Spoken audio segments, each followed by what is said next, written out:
আন্তর্জাতিক আইনকে অনুসরণ করতে।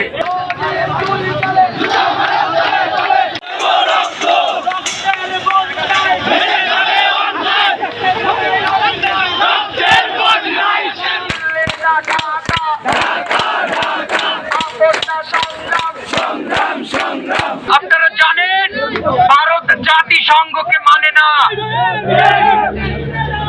ভারত আইনকে মানে না, প্রতিবেশীর অধিকার দিতে জানে না।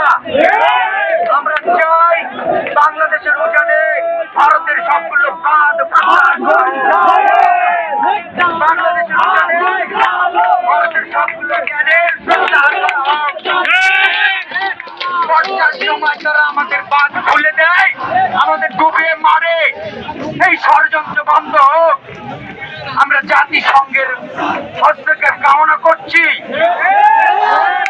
অনতিবিলম্বে আন্তর্জাতিক নদী কনভেনশন আইনকে তারা অনুসরণ করুন। প্রফেসর ইউনূস আমাদের প্রধান উপদেষ্টা, আমরা জানি জাতিসংঘকে তিনি বললে এই নদী সমস্যার সমাধান হবে। ভারতকে বাধ্য করতে হবে আন্তর্জাতিক নদী কমিশনে স্বাক্ষর করতে।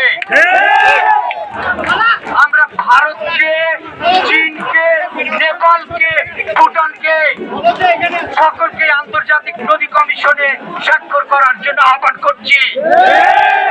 ভারত যদি এই কনভেনশনে স্বাক্ষর না করে আমরা ফারাক্কা লং মার্চের মধ্যে আরেকটি লং মার্চ করবো। ভাসানী চলে গেছেন, কিন্তু ভাসানীর শিষ্যরা এখন আছে। আমরা দরকার হলে ফারাক্কা বাঁধ ভেঙে ফেলবো, আমরা দরকার হলে টম্বরু বাঁধ ভেঙে ফেলবো, আমরা আসামের বরাক নদীতে যে বাঁধ রয়েছে সে বাঁধ ভেঙে ফেলবো, আমরা টিপাই মুখের বাঁধ ভেঙে ফেলবো। বিপ্লবী জনতা, আমরা আমাদের অধিকারকে বাস্তবায়ন করতে চাই, বাংলার মানুষের মুক্তি চাই। আমরা স্বৈরাচারকে বিতাড়িত করেছি, কিন্তু আগ্রাসী শক্তিকে আমরা চোখ রাঙাতে দেব না। জেগে উঠেছে ছাত্র জনতা, জেগে উঠেছে প্রতিটি বাংলার মানুষ। আমরা একতাবদ্ধ।